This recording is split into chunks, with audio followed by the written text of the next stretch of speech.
मथुरा जहाँ कृष्ण भगवान का जन्म स्थली वही रहे वाला एक किसान जेकर नाम बतावल गल बाबू भगवान सिंह यादव। भगवान सिंह यादव का इकलौता बेटा जिसका नाम बताया गया हेमराज। अकेल बेटवा बा लेकिन मन में बड़ा उमंग बा, फौजी जवान बनबे, देश का रक्षा करूंगा। संजोग देखा खुली भर्ती निकलल, और जब खुली भर्ती निकलल तो हेमराज करत कहूँ एक लाइन तर गए।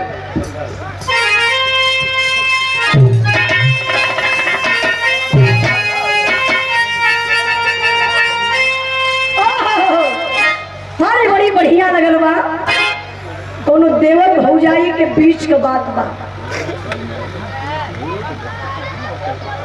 कोनो भौजाई अपने देवर के देखलस और देख के इशारा करके बोलौलस, कहलस excuse me, come here, sit down. देवरवा समझ गए वही बगलिए में बुढ़ऊ दादा रहलन, सुरती रगड़त हो उनके पता ना उका तो देख रहे बच्ची का कहत पा का मांगा था तो से। देवरवा दौड़ की गल समझ गल कि भौजी बोलावो था, कुछ लगत बा कि काम जुगाड़ बनी। भौजैया जाके कोलिया डालो, कोलिया में ले के देवरवा के चल गए। रातिक बात है कि दिन लेके अब हम वीडियो बनाओ तरी तुझसे बता दी। अरे वही जवान भी टाइम रहा लो, जैसे ही कोलियावा में लेके गई तो देवरवा कहलस जल्दी से भौजी बोल नहीं तब कि हुआ जाई का विचार बा। तो भौजैया कहलस से देवरवा को अब भाई हमार साड़ी साया पहिनत पहिनत मन उभी आ गई। तो निकाल के धा दे ओके कहे बोले ले हवा पानी आराम से। कहे देवर बबुआ हमार साड़ी साया ना पहिनो, एक ठे मैक्सी लिया था, मैक्सी। तू मैक्सी का करी भूसा ढोवे खातिर। तब यही से न कहल गल बा कि आधी का स्वाद बंदर पेड़ चढ़वैया कहा जाना। अब भैंस के आगे बेन बजावा, भैंस करे पगुराव। वो देवर से बड़े भौजाई कहलस, कहा का मास्टर साहब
नुकसान कर दिया।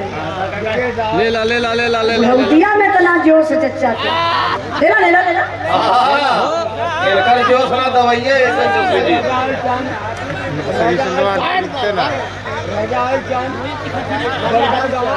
राजा हरिश्चंद्र और भाई रजाई चंद राजा हरिश्चंद्र खानदान कौन है? राजा हरिश्चंद्र विष बिसरिया दुल्लापुर थाना और कुछ बचो वो बोलवा। कोरोना कहाँ रहना हो? पीरस के भाव पर के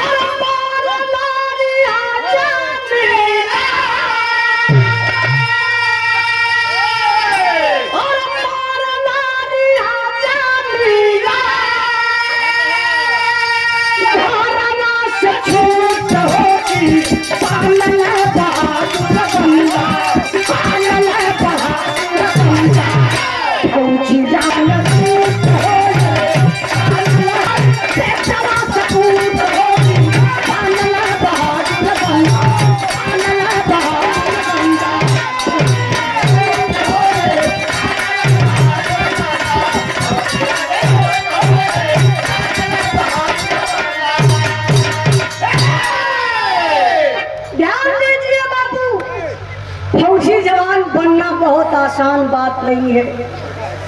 बड़ा लोग रियाज करते हैं, बड़ी मेहनत करते हैं, अपने आप को तपा देते हैं। धूप को धूप नहीं समझते, जाड़ा को जाड़ा नहीं समझते, गर्मी बरसात को गर्मी बरसात नहीं समझते। तब तो जाकर के फौजी जवान मेहनत करके परिश्रम करके कदम आगे बढ़ाता है। हेमराज गैलन भर्ती के लाइन में खड़ा भइलन, भगवान का मर्जी देखा, फौजी जवान बन गइलन, भर्ती हो गइलन।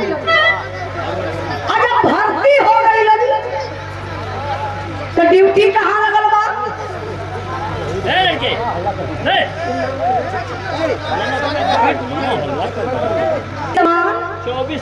24 कैरेट सोना होते हैं, जानते हैं कैसे? हाँ, आप समझ गए। सबसे समझदार अगर केहू बा आप होगा। देखिए, अगर 1 इंच आप छोट हैं, लंबाई आपकी छोटी हो गई तो आप भर्ती नहीं होंगे।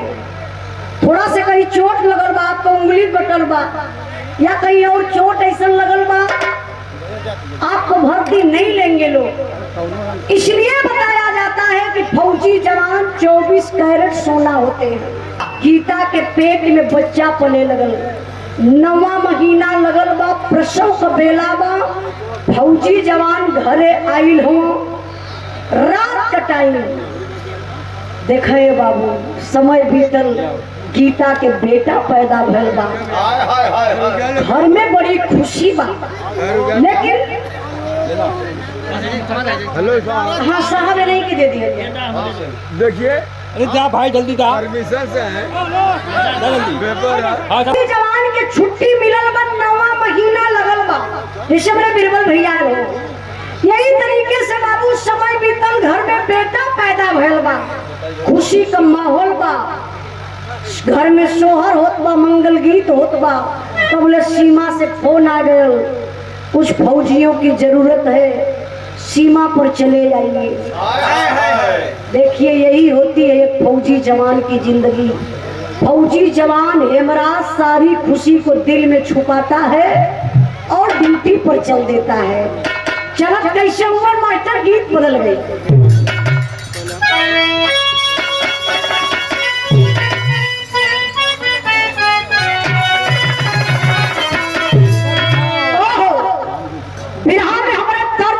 स्वर्गीय रामदेव गुरु का कहा कि रामदेव माने बिरहा, बिरहा माने रामदेव। हमारे पापा भी बिरहा गावेलन। अब कहाँ गावेन? तो क्या करें? आप तो खाली बैठ के प्याज छीले ने। प्याज छीले ना करा पड़े के माजे में मजा ही पड़ी। काहे? जब लेवल ना रही के माजी। नहीं भैया, आप लोग से बता देते बनी, हमार पापा हमार होटल प्रश्न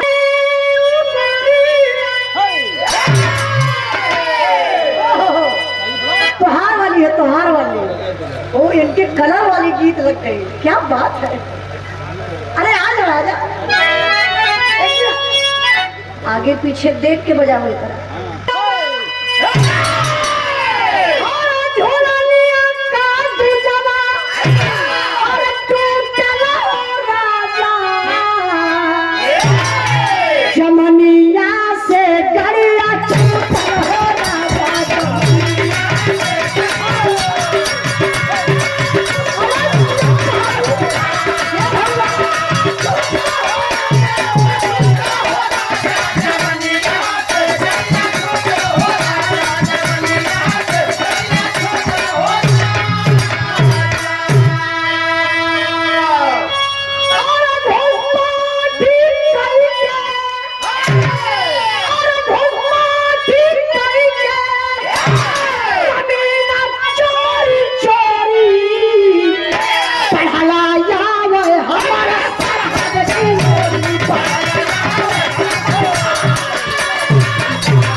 चतुर पर तीन साया दिखाया, छत से जवान हाथ राइफल उठाया।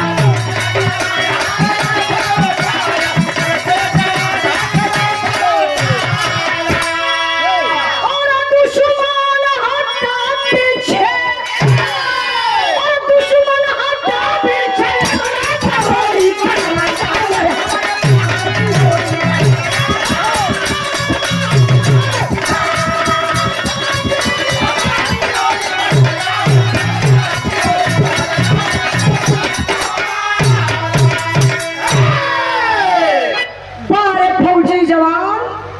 हेमराज ड्यूटी पर तैनात।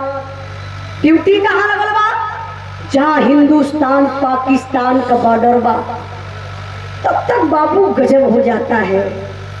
गजब का भल बिरहा में तर्ज बदल गई मास्टर साहब।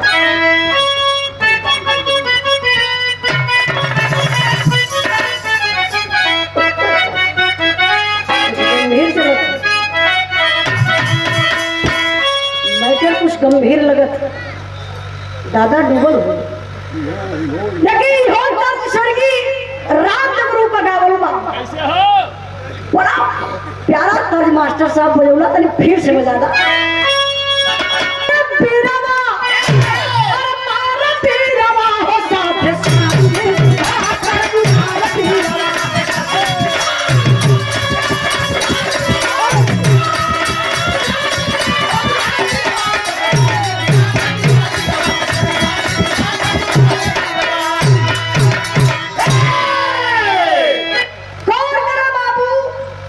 हेमराज और सुधाकर कदम आगे बढ़ाते हैं। जनवरी का महीना है, चारों तरफ कुहरा ही कुहरा है। जैसे इस समय कुहरा चल रहा ना, इससे ज्यादा कुहरा। भैया भैया है भैया, थोड़ा से परी तरी शांति होत बा। हाँ बस बस बस 10 मिनट करे बाबू। जनवरी का महीना, चारों तरफ कुहरा। कुहरा में आप लोग देखाला कि समन्वय ना देखाला। वही कुहरा का फायदा पापी पाकिस्तानी उठा लेते हैं। कटीला तार काट करके बाबू पापी पाकिस्तानी आतंकवादी हमारे हिंदुस्तान में प्रवेश कर जाते हैं। झाड़ में जा करके छुप करके आतंकवादी बैठे थे। यहाँ से हेमराज और सुधाकर कदम आगे बढ़ा रहे थे। तब लोग पपियवाए बाबू निशाना साध करके गोली चलाना शुरू कर देते हैं। दुश्मनों की सनसनाती हुई गोली आई, हेमराज और सुधाकर के पैर में गोली लग जाती है।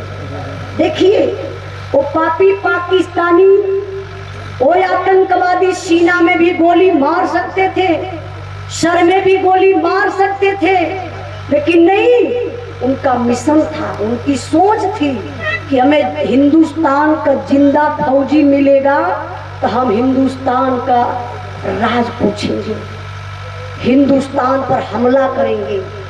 यही सोच करके बाबू गोली पैर में मार करके अधमरा ले करके अपने सीमा पाकिस्तान में चले जाते हैं। इतना ही नहीं, उन पापियों का हरकत देखिए। आमने सामने 2 खंभा था, एक खंभे में हेमराज को और दूसरे खंभे में सुधाकर को गतर के पपियवा से बांध दिहलन। बधला के बाद एक पापी पाकिस्तानी जो काला ड्रेस में है, गोर अंगार, लाल लाल खूंखार उसकी आंखें हैं, लंबी लंबी दाढ़ी, लंबे लंबे बाल, हाथ में चमचमाती हुई तलवार लेकर आया और हेमराज के सामने खड़ा हो गया। सवाल करने लगा, बता दे हिंदुस्तान का राज, बचा ले अपनी जान को। लेकिन हिंदुस्तानी जवान है, पैर में गोली लगल बाबू, हिम्मत नहीं हारता है, ललकार कर आवाज दिया, की औलाद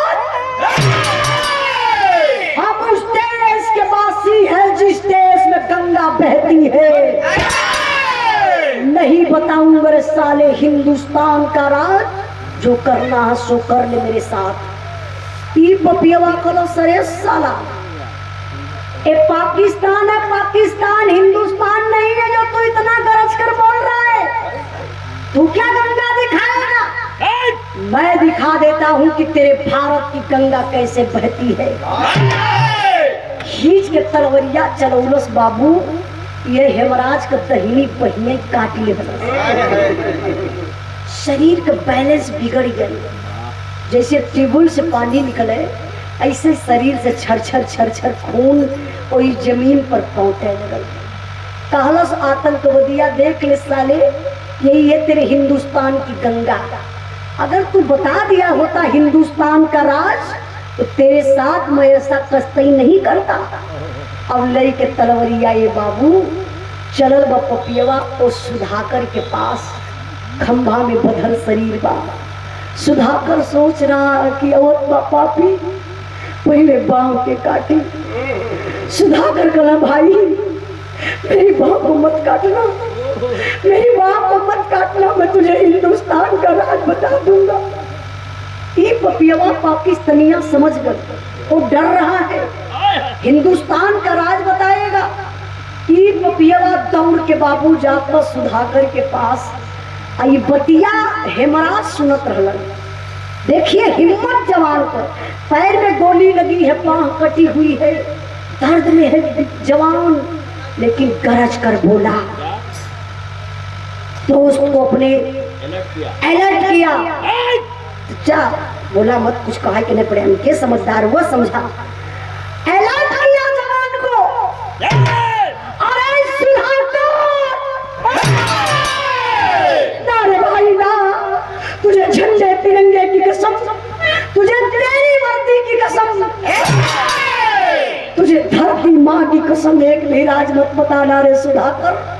अरे पगला, जान तो अकेली जाएगी, हिंदुस्तान और हिंदुस्तान के लोग तो सुरक्षित रहेंगे। तबले ही पपियवा पाकिस्तानिया दौड़ के पहुंचल, सुधाकर के मुहवा तरह अपन कनवा लगा देलस, बता दे हिंदुस्तान का राज। लेकिन हिंदुस्तानी जवान है, खून उबल गया, करेगा क्या? शरीरिया तो खंभा में बांधल बा, लेकिन बारे हिंदुस्तान का फौजी जवान सुधाकर खेखार के कोई आतंकवादिया के मुहवा पर थूकला करा। यही है तेरे हिंदुस्तान का राज, अब जो करना सो कर ले, मुझे जीने मरने का कोई गम नहीं है। पाकिस्तानिया कला सरे साला, उससे पूछा, साला हिंदुस्तान की गंगा दिखाया, साला तुमसे पूछ रहा हूँ, मेरे मुंह पर थूक दिया रे, ले मेरे हाथ से गिफ्ट। वही नशा में बाबू तलवार खींच के चलौलस हो, ये सुधाकर का गर्दन में काट लिया। आकर के तुरंत हेमराज के भी गर्दन को पापी काट लेता है। देखिए कोई काल्पनिक कहानी नहीं कि जो मैं कल्पना करके बता रही हूँ। इस कहानी को इस न्यूज के माध्यम से आप लोग जरूर सुने होंगे, आज भी सर्च करके नेट पर देख सकते हैं। उसी तलवार से वो आतंकवादी दोनों जवानों का पेट चीर दिया। क्या वो पापी अन्न नहीं खाते हैं?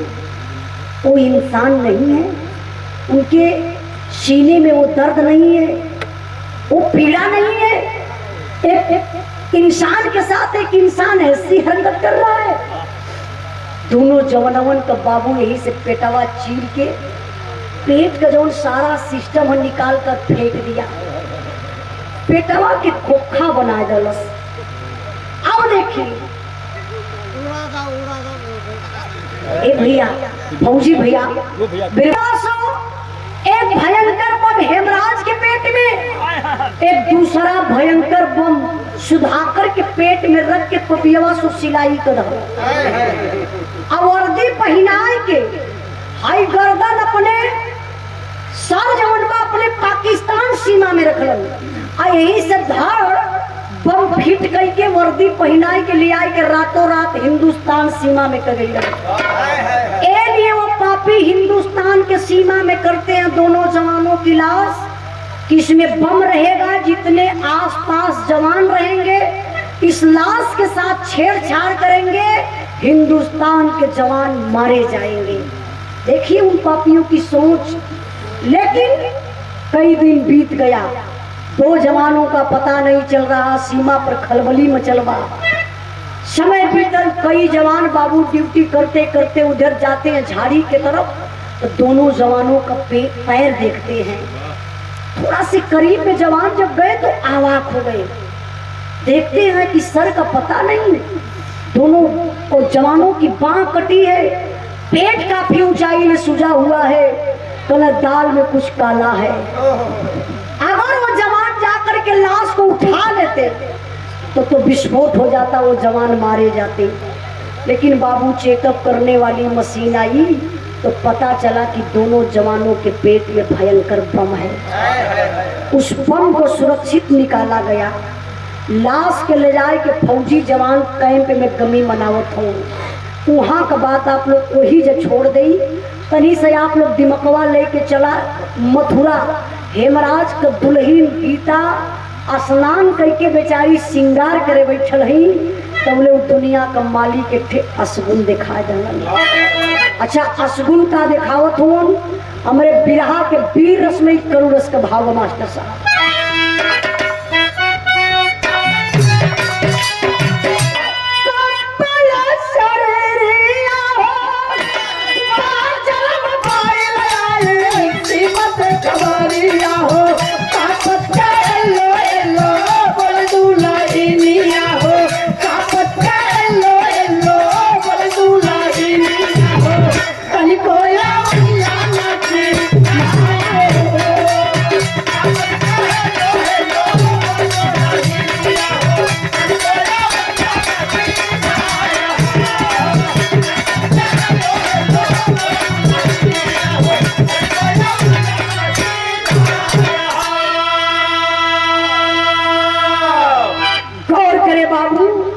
दुल्हनिया बेचारी स्नान करके श्रृंगार करे बैठल है, ऐसे बरवा चोटी करके हथवा में सिंदूरवा का डिबिया ऐसे खोलनी मंगिया में सिंदूर लगावे जाते हैं।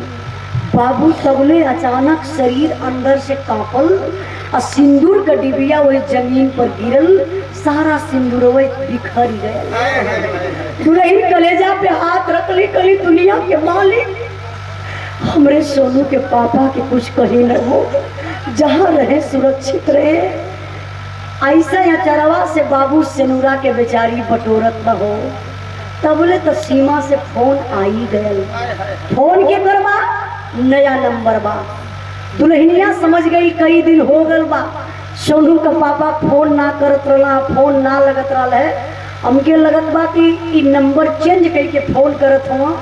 तो बेचारी फोन को रिसीव करती है और पहला वर्ड बोलती है गीता, हेलो सोनू के पापा। सीमा से आवाज आई, नहीं नहीं नहीं मैं सोनू का पापा नहीं हूँ। हाँ तो आप कौन? मैं हेमराज फौजी का मेजर बोल रहा हूँ। क्या ये फोन हेमराज फौजी के घर लगा है? हाँ जी सर जी। आप कौन?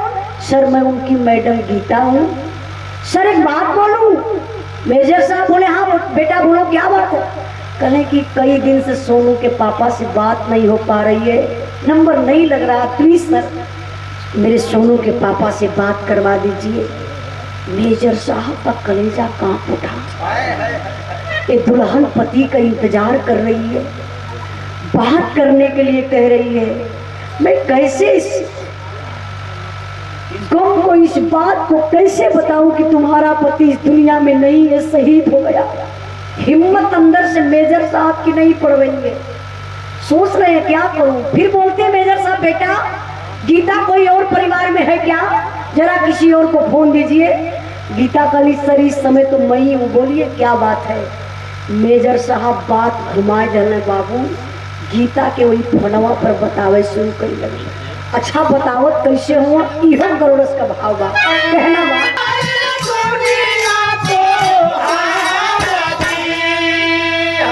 हथवा से फोनवा छुट के गिरला जमीनिया पर, गिरला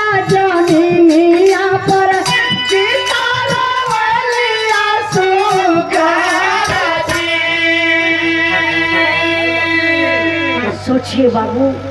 मेजर साहब बात घुमा देते, हाँ बेटा क्या बताऊं। 1 मिनट का ब्रेक आप लोग ले लें, कहानी वही जो छोड़ने रही हम। कला की गीता बेटा अपने दिल को मना लो। क्या बताऊं बेटा, जिस फौजी जवान से तुम बात करने के लिए कह रही हो ना, वो फौजी जवान तुम्हारा पति अब इस दुनिया में नहीं रहा। हेमराज शहीद हो गया। अरे बाप रे बप्पा, शहीद शब्द जब दुल्हनिया सुनलस हो, लगे कि करेजवा में कोई तीर मार दिलस। कटल पेड़ नियन अरराय कोई अंगना में गिरली, हाय राम कही के रोवत हई। ई वजिया दुअरवा तक जात रहल, बुढ़वा बाप दुआरे बरस करत रहन दतुअन। रोवाई सुनल